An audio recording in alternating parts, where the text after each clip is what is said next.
നിന്ന് മുൻനിരയിലേക്ക്. നിതിൻ നബീൻ, ബിജെപിയുടെ പുതിയ അധ്യക്ഷൻ. ബീഹാറിൽ നിന്നുള്ള ഈ 46-കാരൻ ബിജെപി അധ്യക്ഷ പദവിയിലെത്തുന്ന ഏറ്റവും പ്രായം കുറഞ്ഞ വ്യക്തിയാണ്. തലമുറ മാറ്റത്തിന്റെ സൂചന കൂടിയാണ് ഈ പുതിയ ചുമതല.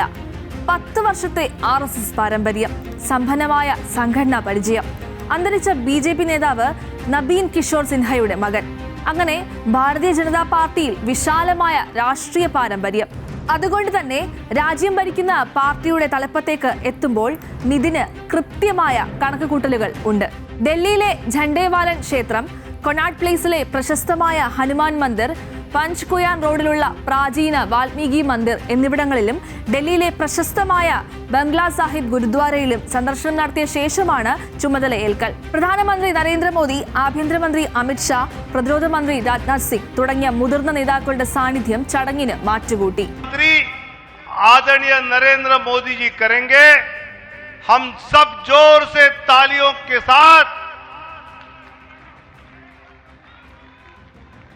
नितिन नवीन जी आगे बढ़ो, नितिन नवीन जी आगे बढ़ो, भारतीय जनता पार्टी जिंदाबाद. 2006-ൽ പിതാവിന്റെ മരണത്തെ തുടർന്ന് സജീവ രാഷ്ട്രീയത്തിലേക്ക്. പാട്ന വെസ്റ്റ് ഉപതെരഞ്ഞെടുപ്പിൽ വലിയ ഭൂരിപക്ഷത്തിൽ വിജയം. തുടർന്ന് ബാങ്കിപ്പൂർ നിയമസഭാ മണ്ഡലത്തിൽ നിന്നും 2010, 15, 20 വർഷങ്ങളിലും നിയമസഭയിലേക്ക് എത്തി. നിതിൻ നബീനെ കുറിച്ച് പറയുമ്പോൾ എടുത്തു പറയേണ്ട ഒന്നാണ് ഛത്തീസ്ഗഡ് തിരഞ്ഞെടുപ്പ്. കോൺഗ്രസ് ഛത്തീസ്ഗഡിൽ നില ഉറപ്പിച്ച കാലം. കോൺഗ്രസിന്റെ കരുത്തനായ മുഖ്യമന്ത്രിയായിരുന്ന ഭൂപേഷ് ബാഗേലിന്റെ പതനത്തിന് സാക്ഷ്യം വഹിച്ച തെരഞ്ഞെടുപ്പ്. നിതിന്റെ കൃത്യമായ നീക്കം ഛത്തീസ്ഗഡിൽ ബിജെപിയുടെ വിജയക്കൊടി പാറിച്ചു.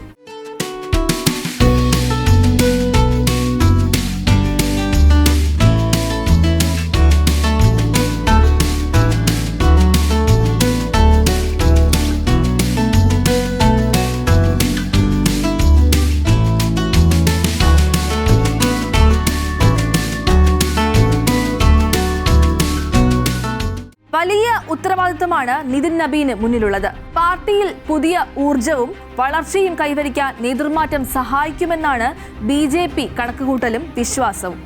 പുതിയ അധ്യക്ഷ പദവിയിലേക്ക് എത്തുമ്പോൾ വരാനിരിക്കുന്നത് വലിയ വെല്ലുവിളിയാണ്. കേരളം, ബംഗാൾ, അസം, തമിഴ്നാട് അടക്കം ഒരു കൂട്ടം സംസ്ഥാന തെരഞ്ഞെടുപ്പുകളാണ് പുതിയ അധ്യക്ഷനെ കാത്തിരിക്കുന്ന ആദ്യ ദൗത്യം.